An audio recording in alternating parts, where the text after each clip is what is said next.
बिस्मिल्लाहिर्रहमानिर्रहीम। अल्लाह के नाम से शुरू जो निहायत मेहरबान रहमत वाला है। अस्सलामुअलैकुम वरहमतुल्लाहि वबरकातुहू।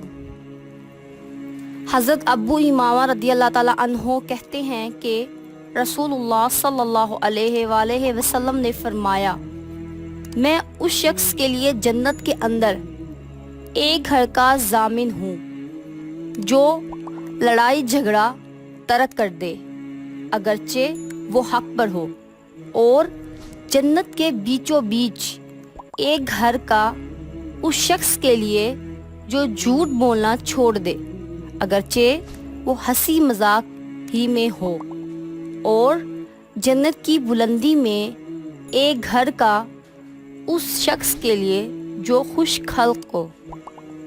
सुनन अबू दाऊद हदीस नंबर 4800। जज़ाकल्लाहु खैरा। Subscribe for more videos.